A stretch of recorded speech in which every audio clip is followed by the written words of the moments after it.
मुंबई नागपूर राष्ट्रीय महामार्ग जो आहे नुकताच बांधण्यात आलेला होता, नूतनीकरणचा मार्ग होता, मात्र तो खचलेला आहे आणि या ठिकाणची परिस्थिती काय आहे आणि काय उपाययोजना करण्यात आल्या?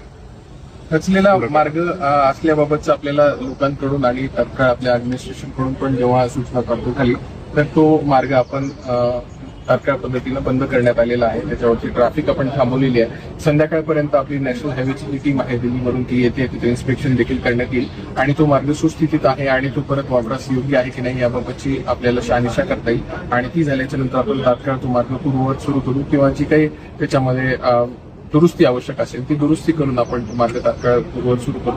त्याबाबतचे जे नोटिफिकेशन आहे ते काढण्यासाठी देखील पोलीस विभागाला आपण सूचना दिली. तर राष्ट्रीय महामार्ग चालू आहे का बंद आहे? आता नेमकं काय संभ्रम अवस्थेत लोक आहेत? सद्यस्थितीमध्ये आपण तो बंद ठेवण्यात आलेला आहे. संध्याकाळपर्यंत आपण त्याबाबतचा जो निर्णय आहे तो टेक्निकल टीमने पडताळणी केल्याच्या नंतर तो निर्णय. पर्याय रस्ता दुसरा कुठला आहे का लोकांना? पर्यायी रस्ता जो पूर्वीचा जो नॅशनल हायवे आपल्या पूर्ण सिटीमधून जात होता तोच पर्यायी रस्ता सध्या उपलब्ध करून देण्यात आलेला आहे. त्यामध्ये ट्रॅफिकची व्यवस्था करण्यासाठी पोलिसांचा बंदोबस्त देखील पर्याप्त मात्रेमध्ये दिले.